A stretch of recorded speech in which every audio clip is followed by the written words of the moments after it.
Are you gonna sing? Or do you want to at least do the beat? Can we? We do not own the rights to this song. We really don't, and I don't think it really matters if we're like humming it. If there's something strange in the neighborhood, say what? Who are you gonna call? Yo, mama! I said mama just in case the Reitman estate is watching us. But what's up, everybody? Welcome back. 80s in April, right here on Back to the Classics, the Cinematic Movie Podcast that takes you back to the iconic films of 20 years ago and beyond now, especially with this movie.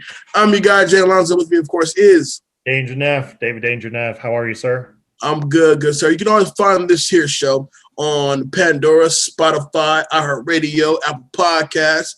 I'm missing something, aren't I? You sure are. I'm missing a few. When you Google this show, we're on a few things. We're everywhere. We're on like at least 15 like unofficial podcast sites. Right. But it's good. I love the love. BeatNetworkOnline.com and of course the Beat Network app on Amazon. What's up, D? Not much, man. I mean, pretty easy day here. Pretty easy week. I went to the Knights game. That was cool. It was a really unique experience, kind of doing a sporting event in a pandemic setting. Like we had like nobody around us. Like and you went to T-Mobile, right? Yeah, I went to T-Mobile. Parking was super easy. So I can't really complain. Like I went with my sister, and the Knights lost, unfortunately. But man, it was you definitely felt the energy of the crowd. Towards the excuse me, but it was coming. I couldn't stop it. Mm-hmm. You definitely could feel the energy of the crowd when things were kind of looking downtrodden because there weren't so many people. There were maybe only like 4,000 people there. You could hear the ice, like players skating on the ice and kind of calling out plays and whatnot. And I don't know, it was kind of cool. Because T-Mobile holds what, 12,000?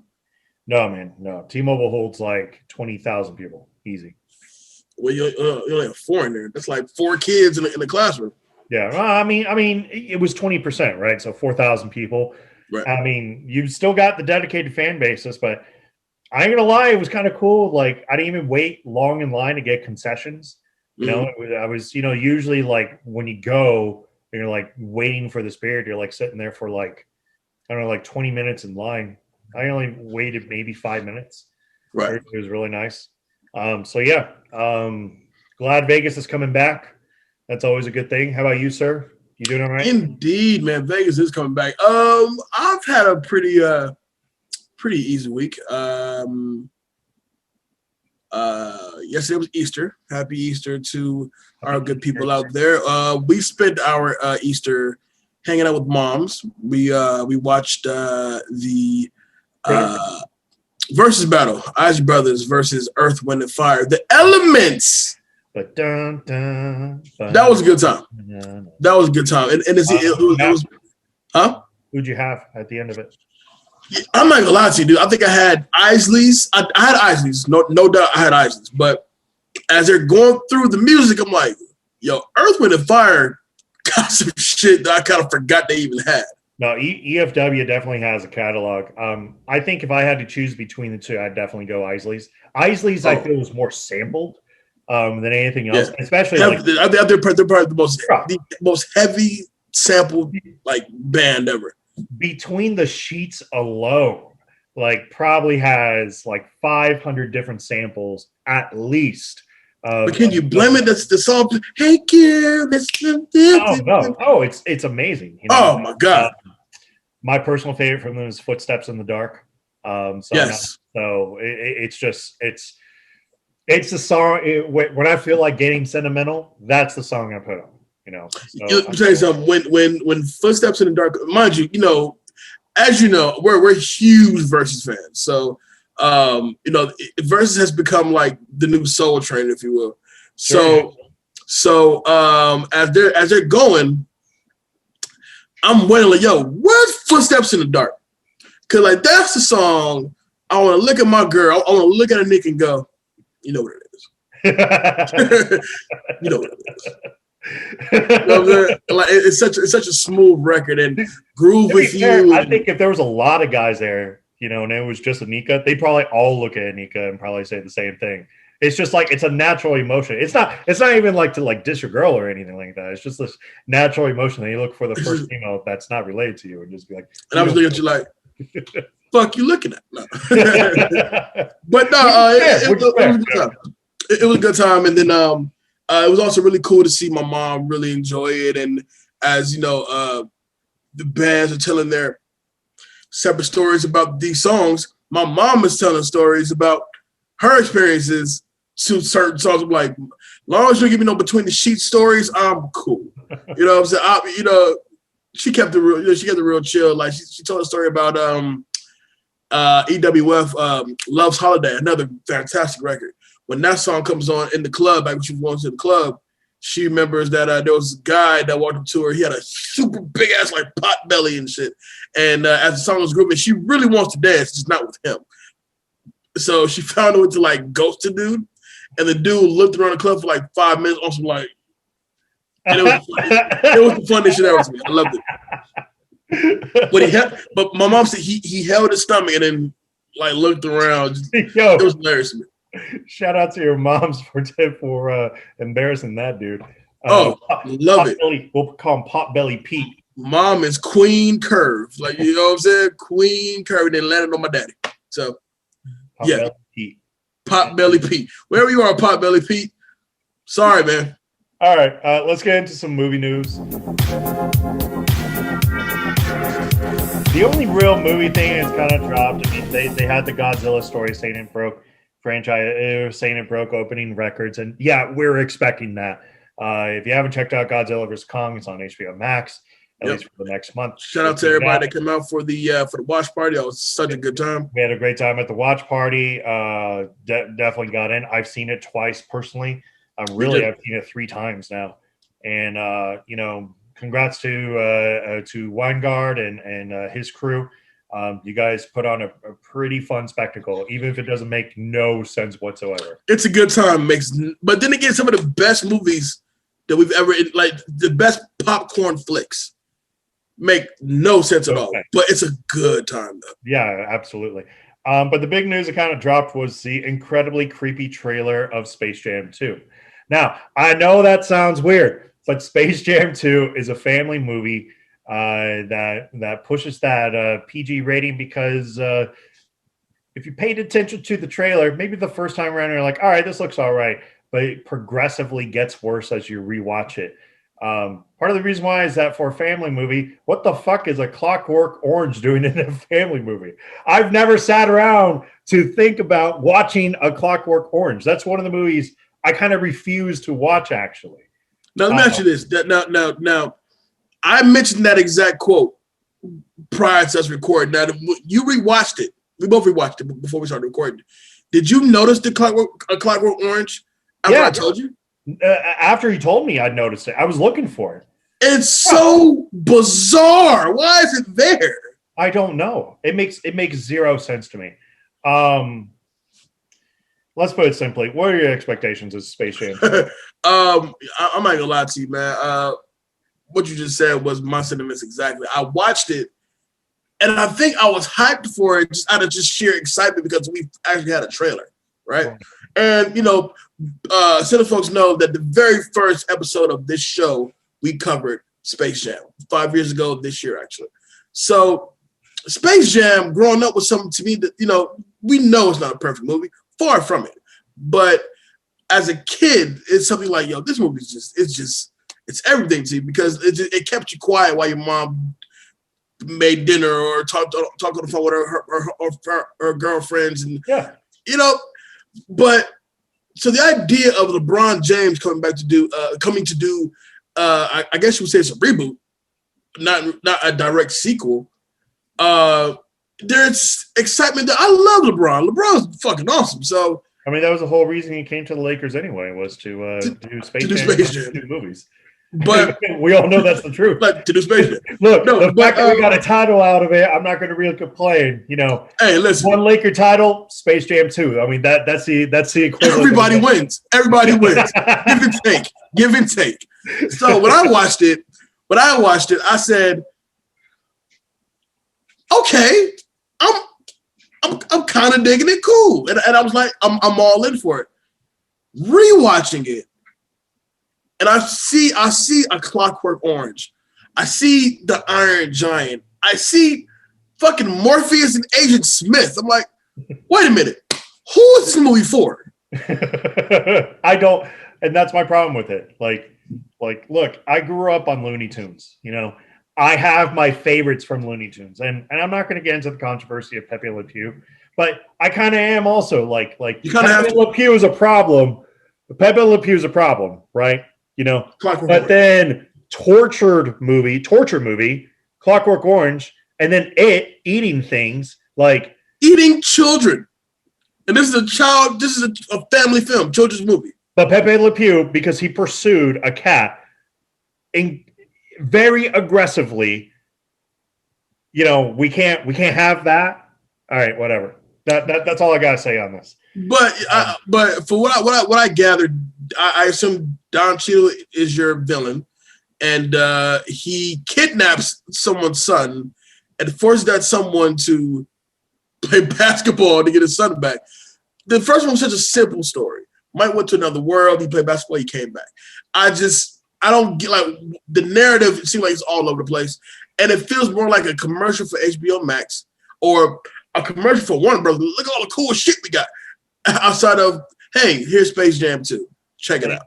And on that, thinking about that simple premise that the original had, like Michael may have been the star human character, but this was a Looney Tunes story. Like, it was a straight Looney Tunes were like, we're getting replaced by these other creatures, and we can't have that happen, right? So we're going to bring in Michael Jordan, and then these other guys are going to play Sean Bradley and fucking Patrick Ewing and Muggsy Bogues for if you really want me to like go grind obscure. out that. let's really Larry Johnson was in also, and of course Sir Charles Barkley. You know, but you know, but bro, what Wayne Knight brought, what Bill Murray brought. We talk about Bill Murray today. What they brought to Space Jam, though it's not their thing, but it's very much their thing. Like, Bill Murray makes Space Jam that much more enjoyable. It had heart. It had heart. You know, this I don't know. I have admit. The more I talk about it, the more I don't want to see it. That's how bad it is. I'm going to watch it. And I'm telling you, if Space Jam's butt cheek, it'll get the proper scolding it deserves, for sure. We may do a watch party for it. I may have a paper bag over my head. Looking like Shia LaBeouf. I am no longer a critic. I'm not a critic to begin with. All right. Let's get into today's movie. Today's movie, this is such a joy. Such a joy. Like, I think Eddie's in April was created for this movie. I kind of feel like it, yeah. And I sat there, and the movie's over the show. I'm just like, God, this is such a fun, good time. We're taking it back to 1984 with the very first, the original Ghostbusters, original release date, June 8th of 1984, shares opening weekend with Beat Street, Gremlins, and Top Secret. Let me pause there for a second. Gremlins! Let me pause there for a second. Beat Street, Gremlins, and Top Secret. I wish just for one day I was born to where I can go to the movie theater on June 8th, 1984. Because these four movies opened the same day. I love Beat Street, and not people know Beat Street. Holy shit! We should totally buy a movie theater and do that. Back to the Classic presents on this day, 1984, opening weekend. Oh, right. What an idea! Gremlins is classic. Top Secret is classic. It's classic. That's a good day at the movies. Production budget $30 million with a box office total of $295.2 million. 97% on Rotten Tomatoes. Nominated for 2 Oscars, including Best Original Song by Ghostbusters by Ray Parker Jr., that iconic theme song, and visual effects. Dave, it's hard to go into the movie, even though the movie opens with the song, but the song, how iconic is Ray Parker Jr.'s theme song to Ghostbusters? There's not too many movies I can think of that has that jingle, and that's what I'll call this song. Right. Where it sticks with you almost immediately.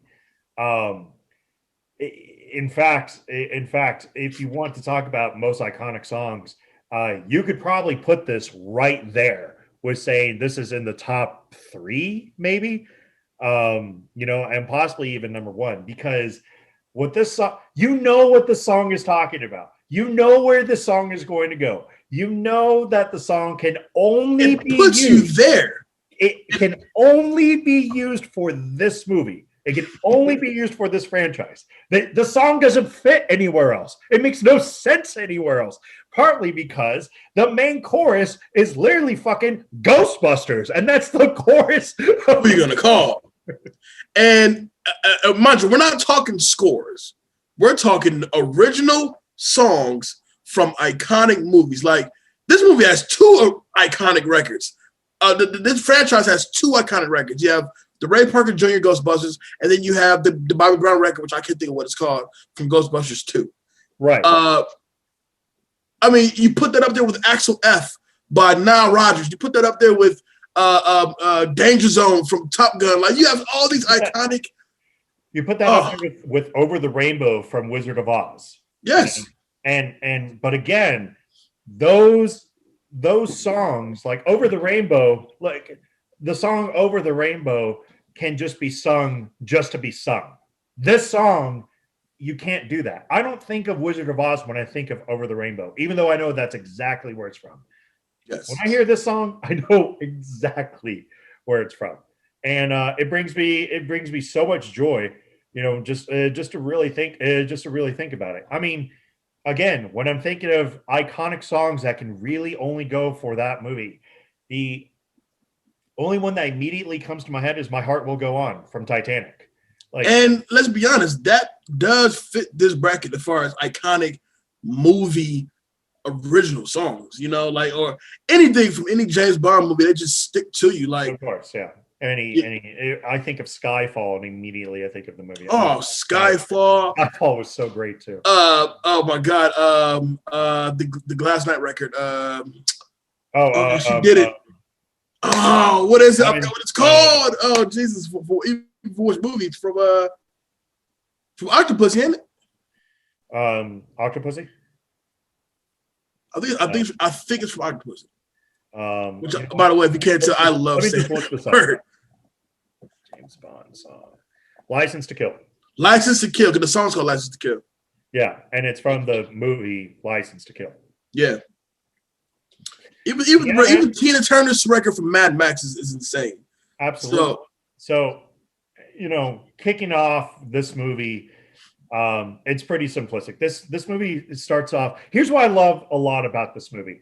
It's a comedy, but the effects that they use for literally 1984 does a pretty good job. No, you can't say it holds up. I'm not going to say that holds up. So you better fiction, don't tell that lie.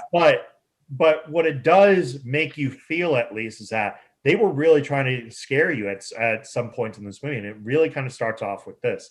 You get the comedy, yeah. Yeah, you get the scene of this librarian that just kind of trudges down the stairs, and this, I don't know of too many like basement libraries, because that's really what I'm going to call this. I feel like that's like a New York thing for some reason. Like, there's no basement libraries in LA. There's no basements in LA. Yeah. There's no basements here in Vegas either. No. I've been to Vegas libraries. And I've seen 2-story libraries. UNLV's library is phenomenal. Mm-hmm. I've been to Seattle's libraries, and that's multi-story and super weird. I've been to the New York Public Library. It was something weird with this like downstairs library thing that just kind of kicked in. And as this old woman is kind of going through the effects, they are so effective. She goes down like this row of books, and you start seeing the books kind of pass behind her, no problem, just kind of flipping back and forth. And it's like you as the audience, you're like, oh shit, so you guys are going like full on with this. And as she kind of goes down, you get the old school library cards that it used to be. Nowadays, kids don't know library cards. Back in the day, if you wanted to get a book, you'd have to have a library card and you'd have to put it in the back of a book and make sure that it was stamped on the day, because otherwise you knew the day that it expired, and that's when you had to return it. Nowadays, kids are lazy. They get the computer, No, which is like I'm kind of hating on the millennials, because like you don't understand the joy of having a fucking library card. Yeah. So as she's walking down these things, you have this row of library cards start going, and all of them just start shooting up as if they were flung out from like a deck of cards, right? And multiple just flying all over the place. And as she kind of starts running down in a bunch of different paths, she finally sees what appears to be an apparition in her eyes, and it immediately cuts to Peter Venkman. Yeah, I thought it was just the coolest shit to me. It was just so cool, because this movie, and for me, I feel like this review should really kind of be based on the overall joy, like how this movie earned 97% and still holds 97%. It still holds up 30 plus years later. And I'm like, it's something about the vibe of the movie, and especially when you learn more about the production behind it. It's super 80s. It's 80s. You thought Back to the Future was 80s. No, Ghostbusters is 80s. This was smack dab in the middle of the 80s, like 80s in New York. Oh wow, that's 80s. But I mean, New York as a dangerous place at that point. A place that you would hate to go to. Yeah, like, I'm good. Like where are we going on vacation? New York? Nah, I'd rather go to Philly. Like Manhattan? Manhattan? Oh no, we're going to like the boroughs. I'm talking Buffalo. I'm good with Jersey. It's cool. I'll do Jersey. It's all right.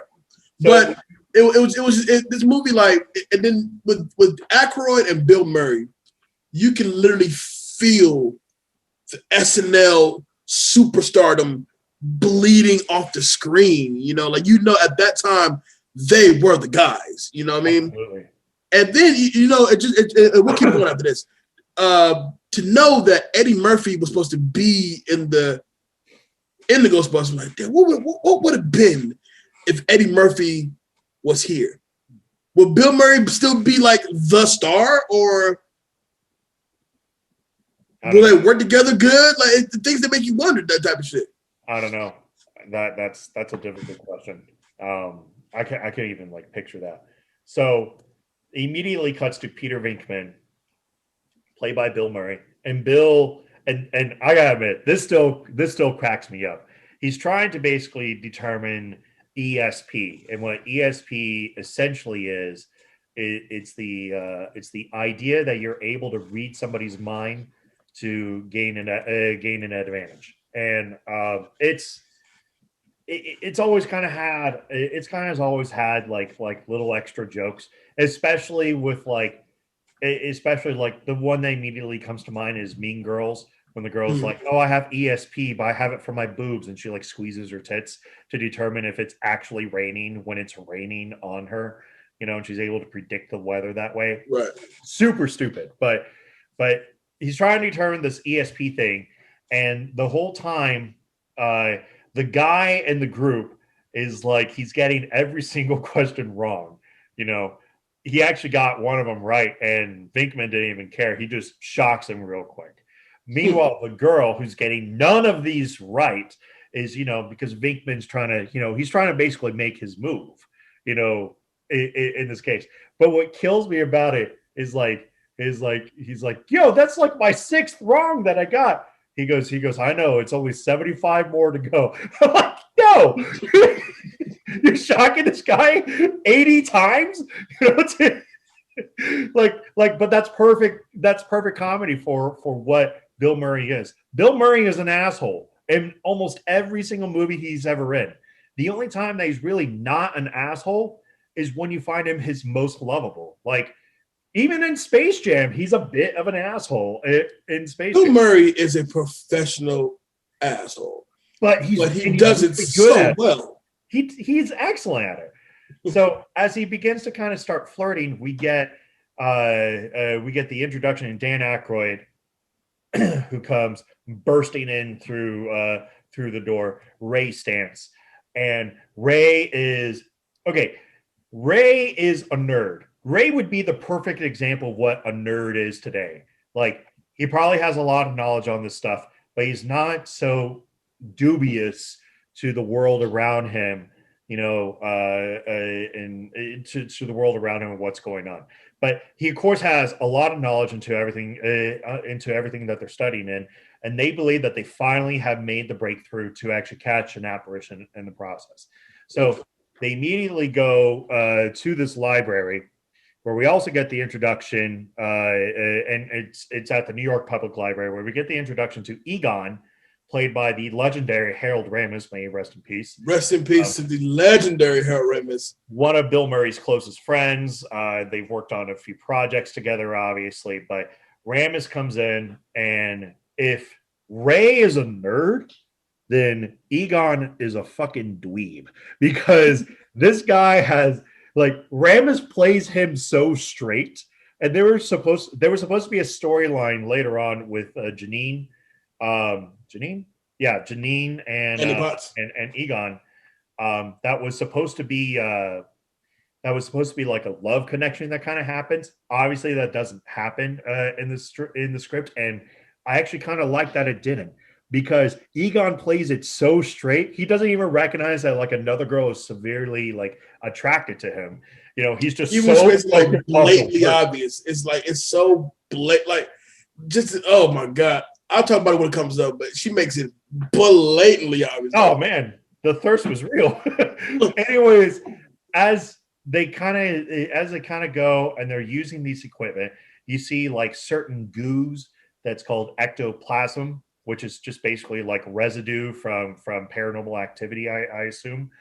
And that's collected, and then like, you know, Bill, who's being an asshole, is kind of wiping it on Egon and whatnot. And we get this image of this public librarian, you know, who's a ghost and is kind of sorting through everything. So the first idea is to have Venkman talk to her, and Venkman tries, but all she does is shh, you know, shushes him away. Perfectly makes sense. Ray comes up with the brilliant idea to try to capture her. And by capturing her, I mean trying to tackle this apparition. And as they go to approach to do so, she transforms into this ungodly looking, like disgusting, like monster thing, and scares the shit out of him. And I got to be honest, if you're a kid in 1984, that probably scares the shit out of you too. Like it was. If you're a kid in 1984, if you're a kid anywhere between 84, early 90s, even early 2000s, when you've watched this movie for the first time, there are images in this movie that would like legit make you like, ooh, got me on that one. So like the dogs is like, oh yeah, no.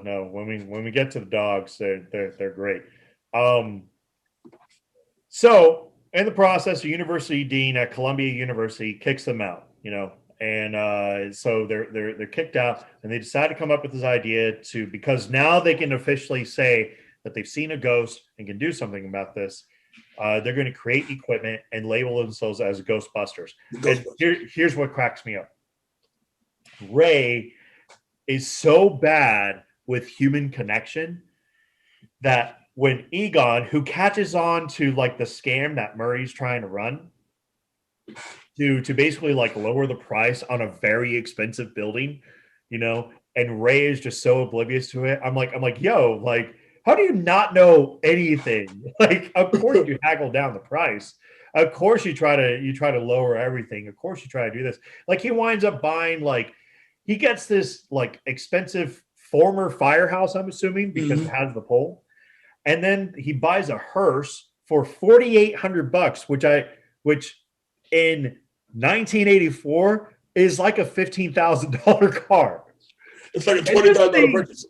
this thing's like it needs new brakes, it needs new suspensions, it needs new this, it needs new that, it needs this. The lining needs to be fixed. It needs this. I'm like, yo, so you're just willy nilly with your money like this?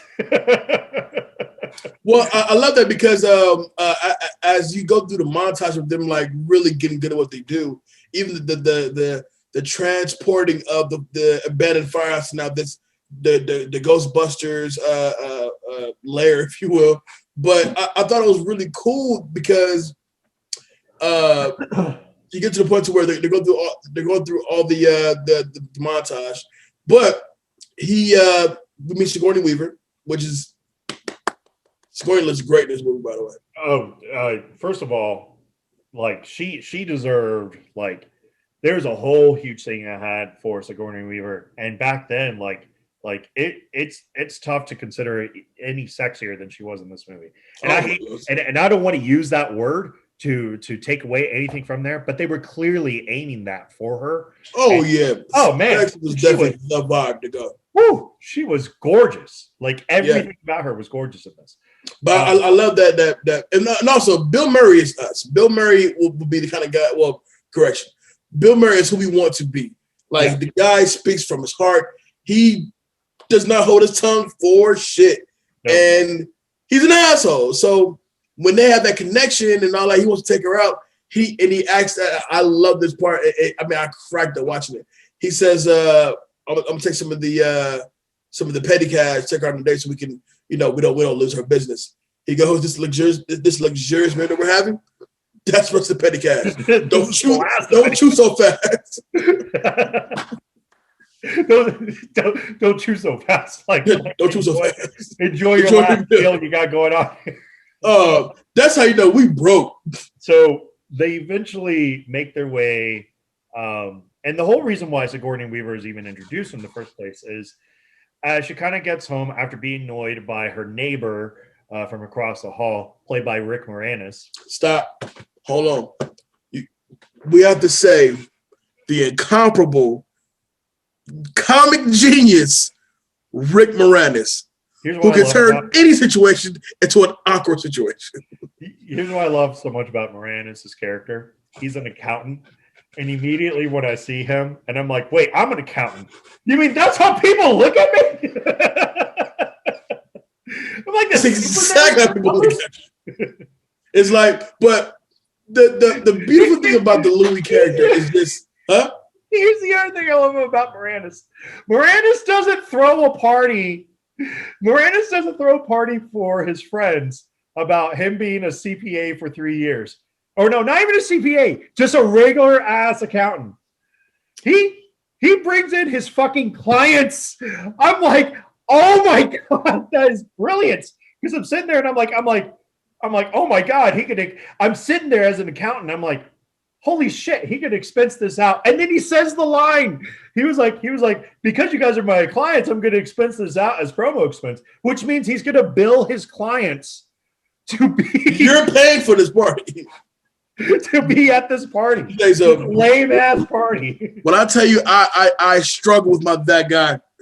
Even as we do the show right now, I struggle with my that guy because I like Rick Moranis is like, ooh, I don't know, man. Because my iconic scene involves Rick Moranis, and we'll get to it too. But Dave, when the scene happens, when I tell you, I had to pause the movie from laughing so fucking hard. It's so funny, bro.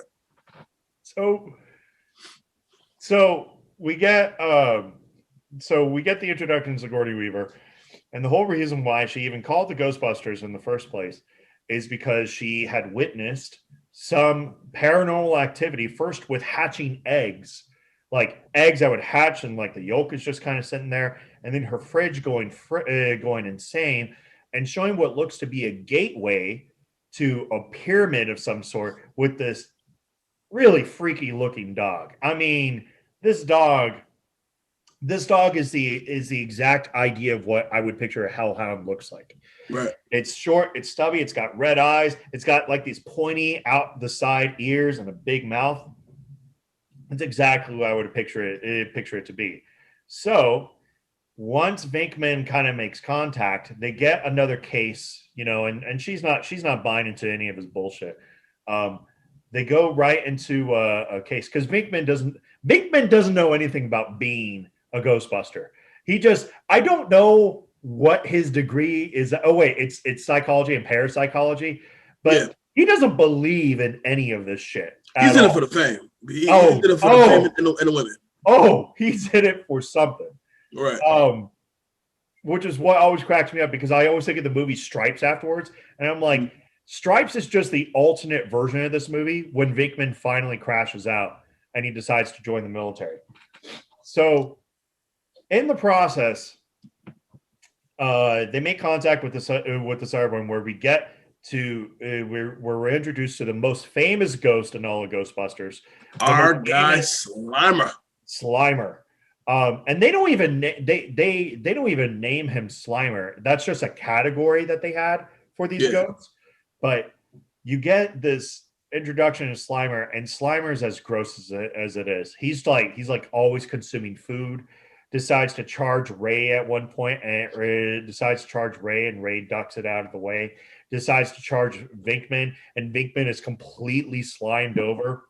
They spend their time and they use these what's called nuclear accelerators for these power packs that they have, with this idea of basically trying to capture Slimer, and they do so.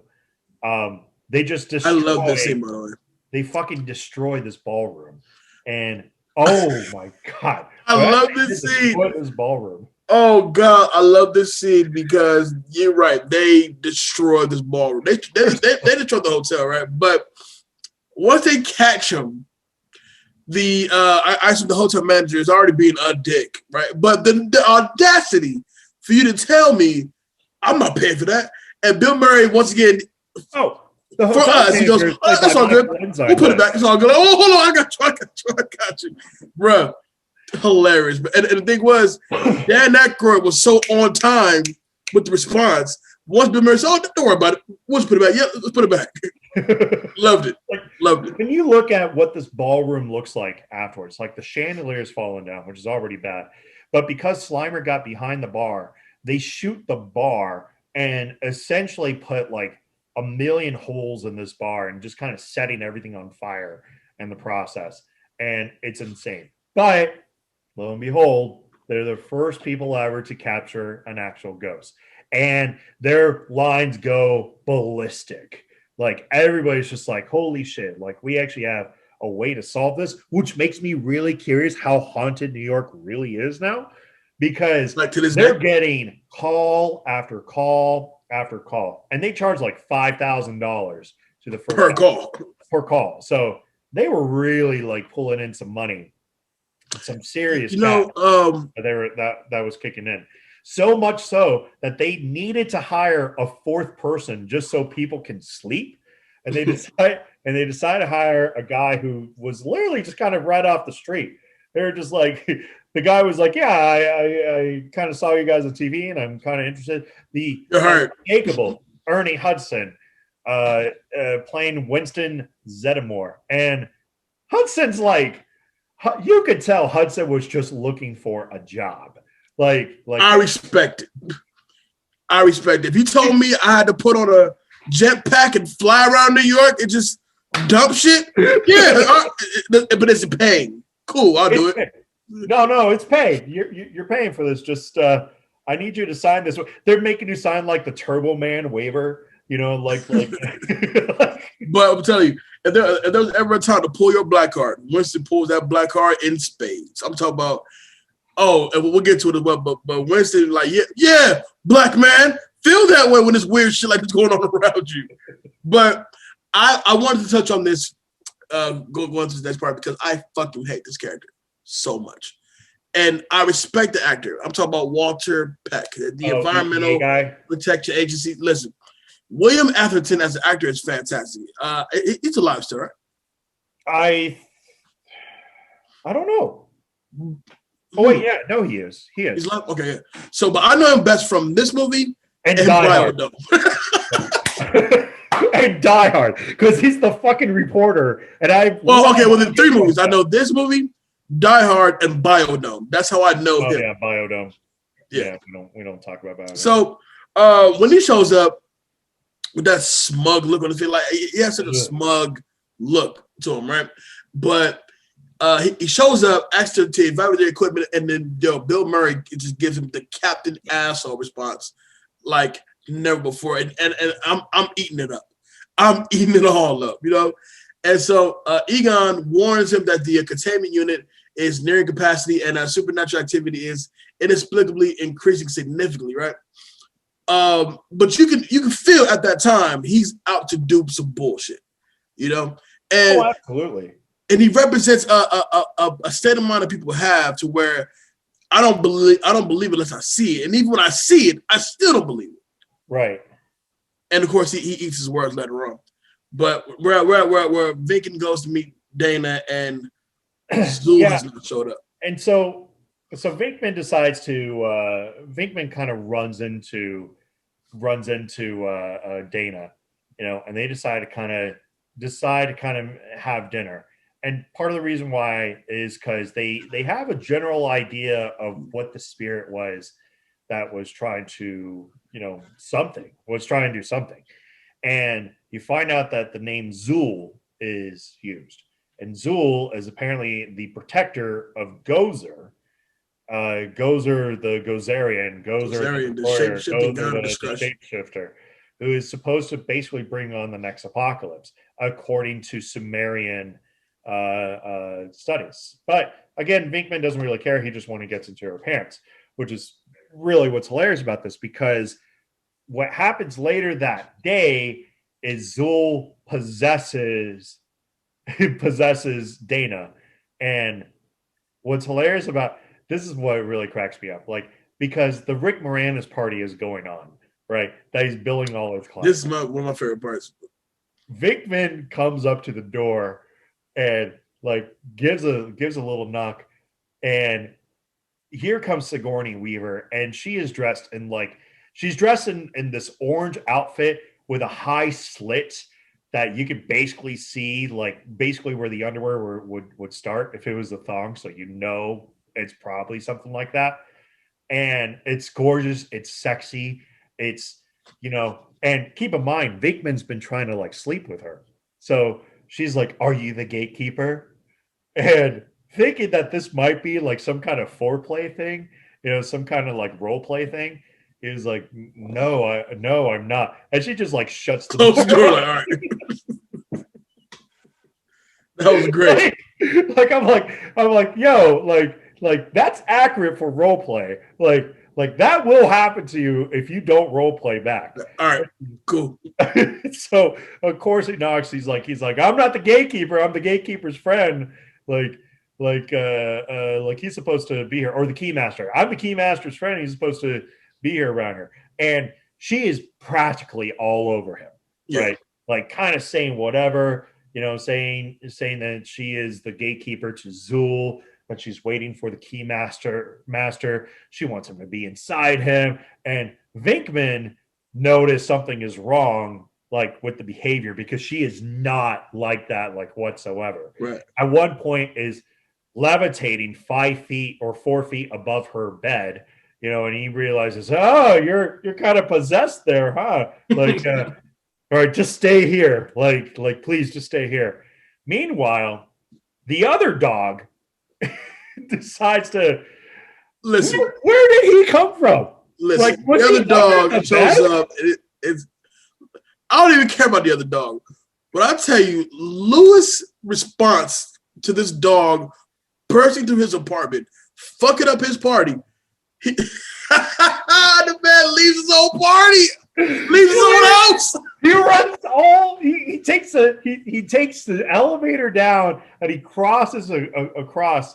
And they're and everybody's making fun of him. They're he says there's a bear. There's a bear in his apartment. Lewis, as he hops over to Central Park West. Who brought the dog? Who brought the dog?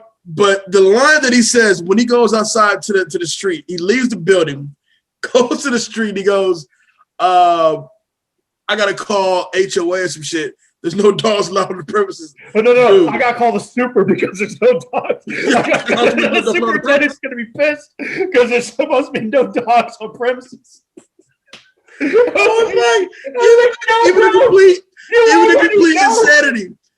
in complete insanity, you still talking taxes? Oh shit!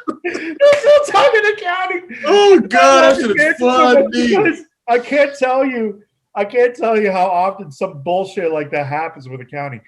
And then, in the most New York typical fashion, he tries to get the attention of the restaurant in Central Park.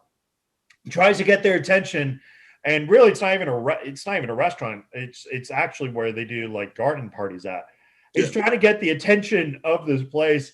No! Everybody hears him, but then they go right back to what they're doing. They just assume that's normal New York behavior, so they just go back to what they're doing. Mind you, they turn like 3 times to him, 3 times, and still do nothing for him. They look like this. And we were right back doing what they were doing. I'm like, that's New York shit. And it goes back to that saying in movies like this, like, bro, New York has seen it all. There's nothing you can do that can remotely freak me out. I'm in fucking New York. I've seen it all.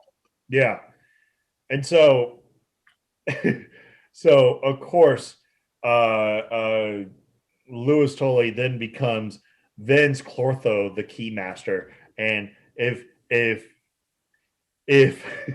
Zool is the whore, Vince is the John. Nerd. No, he's the nerd, dude. Like everything he was saying was just kind of weird. He like approaches a horse, and he's just like, "I'll free you from your slave captors." And I'm like, the fuck is this shit? Like, this makes no sense whatsoever. But eventually, they find a way to meet up, and the way that they do so is he's eventually brought in from the cops back to the Ghostbusters, and the Ghostbusters kind of is like, yeah, no, he sounds like he probably belongs to one of us. And so they go to kind of like start discussing stuff. And this is where you get Janine basically throwing herself at Egon. That's real. I mean, mind you, Janine already knows off top. Janine already knows off top that he's possessed. There's something wrong with him. Yeah. She then says, I don't like how this guy is looking, Egon. I'm scared. Face on this man's chest. I'm like, the city's in peril right now. You were about getting your. Oh, okay, whatever. Moving on. So of course, meanwhile, because Ray and Ernie are out on the call, Venkman finds his way back, and eventually the EPA guy comes buzzing in, with the cops, saying we're going to shut this thing down. We're shutting down the storage thing they have for this. We don't know what kind of EPA violations you could be there. That's 3 federal charges right there. And they're like, don't do it. Like, don't do it. It's going to be a really bad thing. And it went bad. It went really bad. Really quickly as well. Very quickly. Everybody escapes out of the Ghostbusters facility. An explosion happens at the top where it just seems like spirits are kind of flying out. It's a really, really cool scene because it kind of cuts away to like a market, and a ghost is kind of chasing people. And then this other guy gets a taxi, and the taxi driver is clearly dead. And they eventually get pulled in as they go to jail and realize that the structure that Dana's apartment is on really was built by this other guy who built a cult to Gozer, and apparently this is where everything is supposed to go down. Which is I don't know if you noticed or not, but the guy that owns the building, I forgot what the name was. Was it Joe? No, that's wrong. But anyway, the guy that owns the building is going to be the centerpiece for the Ghostbusters Afterlife that's coming out this year. Yeah. Which ties the first movie and the second movie to the new one. I'm like, yes, let's get that going. Also, that jail scene is genius to me. It's so simple. And Bill Murray, like, are y'all getting all this? Because at one point, everybody in the jail was like, everybody in the jail. Those motherfuckers, get out of here. But part of the reason why they're all over there is because they got the blueprints over there, and you don't know if there's a thief in that same jail cell that's taking their peek, which is why I cracked up so hard. Like, of course they're going to have this conversation here. They have no social understanding of the other people that's in that jail cell. So not to mention that Winston kept it real. Like, yeah, I just work with these guys. I wasn't even there when that shit happened. Why am I here? Right. And he told them, like, listen, man, yo, I got to get my own lawyer. I need my own lawyer. I'm also a black man in New York City. So I felt that. So yeah, no, I get it. So the mayor pulls him out. The mayor pulls him out, and they kind of have like this long discussion. And what cracked me up was, of course, Peck is being an asshole, and Vinkman is kind of doing whatever. Antagonizing. And they kind of paint the scene of how bad this is going to be, with like fire, brimstone, meteors coming out of the sky. Dogs and cats. Dogs and cats living with each other. Living together. It's insanity. Chaos. Total insanity and chaos, And then Ray hits him with that line that they're like, you let us do this and save us and save New York. You'll be saving millions of registered voters. And I was like, they even knew back in 1984 the right numbers to kind of the right digits to kind of push there. So the political agenda always moving, baby. Always. which they get released and they go to the building. And here's what, to be honest, this thing kind of cracks me up because it's a little too long. They're getting cheered on by the crowd, right? I mean, they're getting cheered on by. I'm so glad you brought this up because I promise you, this is my cut that out. This scene, they're gay. When I say getting cheered on, like this is literally like soldiers returning from Iraq getting cheered. Not leaving to go. They just came back. They're coming back. They're yay, like clapping, so happy. And the first rumble you feel underneath, as of course the keymaster and the gatekeeper have now met up, and they're true. But when they pull up and it's yay, there's a song that plays in the background that's real like go get 'em music. Right.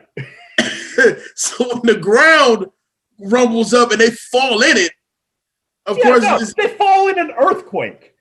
I'm like, fall in the ground. You're dead. You're dead. Well, it gets better because obviously they don't die. They come out. There they go right there. The same song keeps back up again. And keeps I'm like, it's so 80s. It's so wait, 80s. what? Oh my God. Cut that out for me. I'm telling you right now, I was about to cut that out. They decide to climb 20 sets of stairs, exhaustingly getting up to Dana's apartment. As they get in, they're like, hey, where did these set of stairs go up to? As they get up there, they see that shit's kind of gone weird because suddenly Dana and Lewis both turn into these dogs. Mm-hmm. And then a set of doors open up and they hop in there. And out stands an actress who I guess has one line in this, but I honestly could not tell you like the actress name is Slavica Jovan, but it's voiced by Patty Edwards. And she almost looks like David Bowie. All right, with red eyes, like I am Gozer, and doing like one of those weird lines. And so, and as they're kind of like talking with her, and trying to like make shit out, she zaps him with lightning. Of course, she zaps him with lightning. And one of the lines that they said earlier in the film is that Gozer is the destroyer and will take whatever form possible to become that destroyer. And this is where this movie gets brilliant. Like, this movie was already really good. This next scene, and the most famous scene in this movie, really like turns it up. They chose it. I didn't choose. Did you choose? Did you choose? And they stopped. I didn't choose. And Ray is just sitting there. He's like, I try to think of I tried to think of something that would be harmless, something that I knew as a child could never hurt me, and I didn't think anything of it. And that's when we start hearing the crash coming through New York. The Stay Puft Marshmallow Man.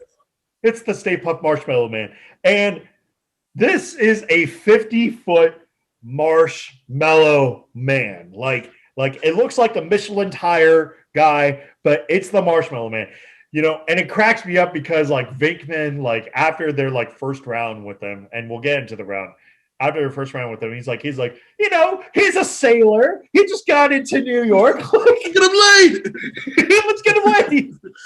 He'll understand. Yo, listen.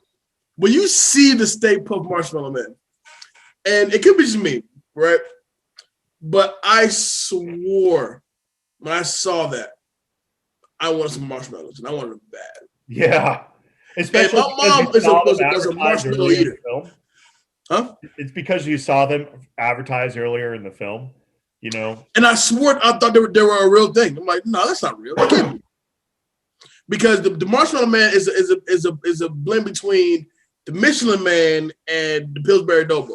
Yeah, basically, it's a mixture. It's cute, but it's also terrifying. As they begin to kind of shoot it, like his skin starts catching on fire, and everything, but it's not killing him. So you decide to say the one thing that would make the most sense, and that is we have to cross the streams. We have to cross the streams. And it was the one thing they said that shouldn't happen. Because if you cross the streams, the people crossing the streams, your particles could reverse and you would instantly die. So they decide to shoot it at the temple where Gozer's at. And it's very, very momentarily, but it was enough power to blow it up. Blowing up the Marshmallow Man. Marshmallow goo is everywhere. All over the city. All over the city. Imagine what that cleanup process was going to be like. Oh God, it would be awful. Like Walter Peck gets completely like jizzed on by this Marshmallow Man. I mean, it's a full bukkake scene for him. It was disgusting. Like arrest those men. Arrest those men. And that as the scene kind of clears out, they see the carcasses of the two dogs and they say, Venkman, sorry, man, sorry. And luckily a little rumbling happens. And Dana and Lewis both pop out of their dogs, being rescued completely. Oh, hi, And the movie wraps itself up almost immediately after that scene. They go back downstairs, but apparently all these New Yorkers have been waiting to cheer them on like all night, which is not only that, but while this whole thing is going on, they had time to make merchandise, get shirts done. Oh yeah, teacups, mugs. Because by the time they come out and the whole city's outside again. Some of which aren't even really covered in marshmallow goo. Yo, come get your Ghostbusters t-shirt, $2 for $1. Like they're really out there like pumping their shit, right? So I thought I would just, yeah. So and that's it. That's Ghostbusters. That's Ghostbusters. Wow, I can honestly watch this movie all the time. It's good. It's one of those movies that really, really does a good job of holding itself up. There's a lot to like, lot to love with this. They had the animated series that was on Netflix for a little bit. It still holds up. Merchandising was so huge for this because you got the Ghostbusters mobile basically that they had the hearse that's now turned into this. And I swear to God, the horn that they make, it's the same horn sound that I hear from that. Whenever it like drops something. So a lot to love here. All right, let's get into some takeaways. Wrap this thing up. Who's gonna get that guy work? I'm gonna give it to Venkman. There's a reason why you look for these four, and you don't know if you could ever fully replace them. But Venkman, at the heart of this, is exactly how everybody else would be as a millennial in this movie. He's an asshole. He doesn't know anything that's going on. But at the same time, he's kind of sort of the star. I don't want to say I don't think he's the funniest character, but he's definitely the most memorable character from this movie. Yeah, he really could take control of the scene. So he owns the scene for sure. Right. That chick award. I'm gonna give it to Sigourney. First of all, Sigourney Weaver is the queen of sci-fi, and has been for a very long time now. And there was a problem that a nostalgia critic, Doug Walker, pointed out in the second one. They said, "Yeah, it's cool that they went the Moranis route, but they really missed an opportunity to make Sigourney Weaver a Ghostbuster in this. And it would have made so much sense. This movie basically was begging merchandise. It was throwing merchandise everywhere. Right. Of course it's made fun of because of that, but it was very easy to get Ghostbusters merchandise back in the day. And but going back to Sigourney, she's excellent. Like she's humorous in her own way, even though she's a little dry. She is adorably cute. You could really feel like she kind of has her shit together a lot. And there's just a lot to really so I'll give it to Sigourney. That full award. Walter Pack, easily. Like, what are you doing? Like, you're an overzealous EPA agent. You're nothing more than what PETA is to me now. Like, you're so overzealous. He's PETA. He's PETA. He's big PETA now. He is PETA. So yeah, Walter. Cut that out. I'm gonna go with you. The cheering section part of this movie, like, this movie is under 2 hours, not by much, but it is under 2 hours. And Shy of 5 minutes. Yeah, you still felt like you probably could have cut maybe 3 minutes from this because there's a little bit too much cheering. Like, hey, I'm glad they're popular. But you can't tell me that at the end of this film, if you showed the cheering scene, as opposed to showing this as they go up there, that wouldn't have had the same impact that this had. Yeah, they cheer, they fight, and then they cheer again. Right. So, no. That's going to be my cut that out. Does it hold up? Yes, absolutely. This movie is almost 40 years old, which is depressing to say out loud. But to be honest, like, it's one of those movies that you could show. It would do really, really well with kids. But even nowadays, like, if you wanted that good nostalgia hit, it's a perfectly good movie to go after. And iconic scene. I gotta go with the Stay Puft Marshmallow Man because it was so. This movie had already kind of exceeded expectations, right? Like, you didn't really know what was going to happen. You had two SNL guys coming in to kind of be the main star. You knew Harold Ramis from the movie Stripes, and you knew that Bill was probably closer to his end at SNL than he was towards the beginning. Mm-hmm. You knew Sigourney Weaver from the Alien movies, but this still wasn't like a selling, script. You had no idea what was going to happen. But the Stay Puft Marshmallow Man took this movie from like being very good to being like, oh wow, you guys like put some real money into the budget of this film to make sure that you got that like one iconic like come on, like the Stay Puft Marshmallow, the Ghostbusters video game that dropped like 4 years ago. The Stay Puft Marshmallow Man is on the front cover of it. He's almost just as iconic to the Ghostbusters as the Ghostbusters are, as the Ghostbusters, and as the logo is. Like the logo is super famous as well. Right. So yeah, it's going to go to the Stay Puft guy. Who's getting that guy award? That guy award is going to. I'm giving it to Louis. You gave it to Vinkman. I'm going to give it to Louis. Louis Tully is just a joy to watch. I mean, a guy that if I was born around that time and he was my neighbor, like, listen, let me go to a bar or something, bro. Let me show you how to actually do this, because he's a nerd, he's a geek, but he's confident. It's a weird confidence here. Like, he knows Sigourney Weaver is way out of his league, but he's gonna go for it though. He can hear her walking down the hallway while the music is blaring. But I also love the part that at the same party, mind you, he leaves his own house when the shit goes bad. But furthermore, he got this one chick there. She goes, "I'm gonna leave." Well, maybe if me and you dance together, we can have everybody else join in. She goes, "Okay." And he just does this weird shit that he does is, bro, it's the funniest, yet the whitest thing ever. But it's so fucking funny to me though. But yeah, Lewis, man, Rick Moranis all day. That's a good word.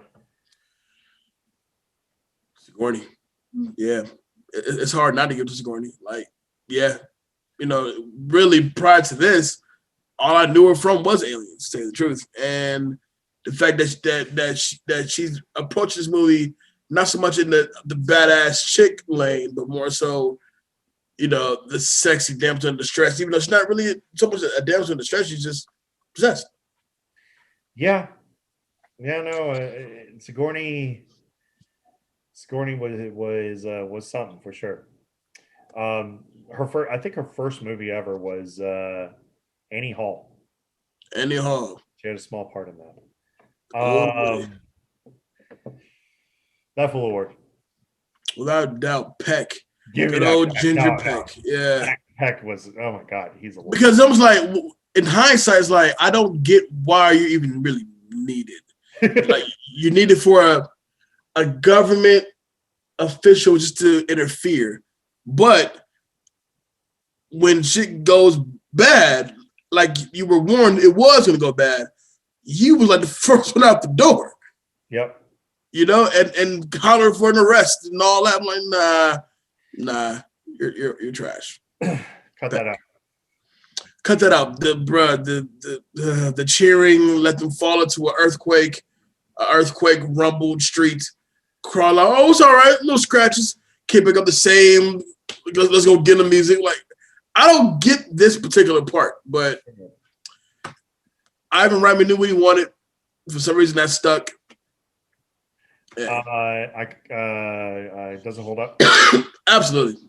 I think this movie, to know that it's approaching 40 is nuts. But also, this movie just genuinely gives you just genuine entertainment. It's such a good time. It's just such a good time. Like, I would love to show this movie to my daughter, and you know, if she would even sit down and watch it. But it's more like, you know, going back to what we said earlier, as lovers of cinema, this is the blueprint, one of the blueprints. You know what I'm saying? Like, it's a simple story, executed very well.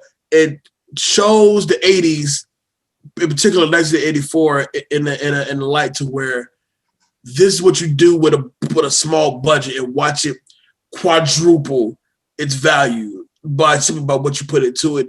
And they killed this shit, man. This movie's awesome. Yeah. Awesome movie. And finally, iconic scene.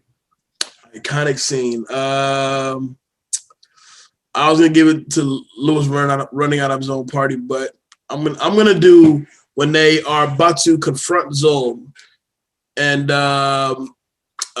this is after the then die. But this is after that.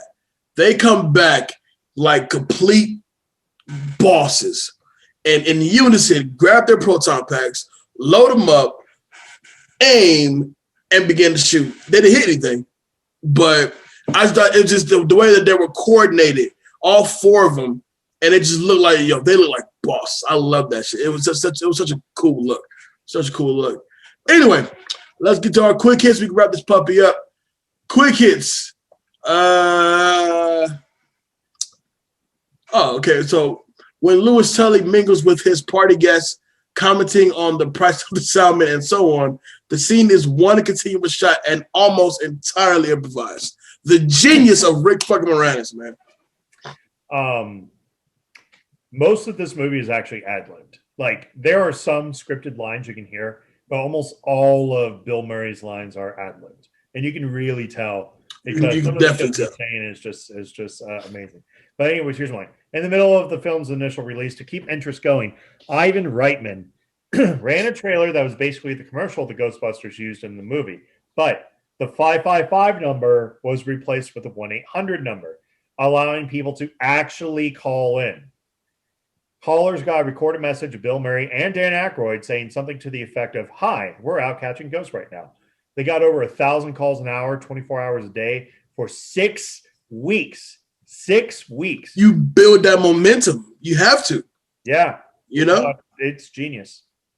The character of Winston was meant to have joined the team much earlier and would have been slimed at the hotel. When Eddie Murphy declined the role, the script was rewritten to have Winston appear about halfway through the film. There is a little wink to John Belushi here, as on the set, Dan Aykroyd referred to Slimer, the ghost, as the ghost of John Belushi. Slimer's gluttonous eating was based on Belushi's cafeteria scene in 1978's Animal House. The terror dogs that come to life were actual statues designed on an old church in Philadelphia. I'll remind me never to visit that church ever in my life. The jail scene was filmed in a prison reported to be haunted, and the dailies had scratches all over the walls, all over, with no apparent physical cause. Ivan Reitman was concerned about returning there, and the crew was very relieved to find enough footage to complete the scene without returning. Listen, yo, we're out. Cool. It just reminds me of like 95's Casper, when like Dan Aykroyd comes running down the steps. He's all like, "Who are you gonna call?" Somebody else. It kind of takes off. Yo, I gotta say some shit. That opening scene of that movie, I know the movie probably doesn't hold up so well, but yo, that was like one of those kid movies that like it cracked me up with so many fucking cameos. Oh my god. Oh man. Well, ladies and gentlemen, that is Ghostbusters. Thank y'all for rocking with us. That's continuing on 80s in April. Of course, we have 3 more awesome 80s movies coming up for the rest of this month. And of course, some guests along the way. Danger Neff, where can they find you? Facebook, Instagram, and Twitter. David Danger Neff. And the co-host here at Back to the Classics. You can find me pretty much scattered all over our groups, specifically the Facebook group, Back to the Classics, a movie talk group. Make sure you reach out, talk to us, and whatever, and we'll we pretty much covered just about everything. I'm hoping to focus the group a little bit more over the course of this next month, so we'll see what that kind of looks like. But yeah, that's pretty much where you can find me. And thanks so much, Jay Alonso, my friend. Where can they find you? I am on all the social medias, on Instagram at official J Alonso, on Facebook at J Alonso, on Snapchat at J-Alonso, and on Twitter at I am J Alonso. You talk to me and I'll talk back. Like Dave said, the Back to Class Movie Talk group is up and popping. Jump on in there and join the conversation. We'd love to have you. We did have the awesome Doc Ock on the show last week. For all the cinefolks out there that would like to be a part of what we call Back to the Classics, be a cinefolk on the show, reach out to Dave. Dave will set it up. We'd love to have you on. We love having our folks on just to talk. We love talking the most movies. Of course, that's about it, man. I think I have no other announcements coming. I think we're good.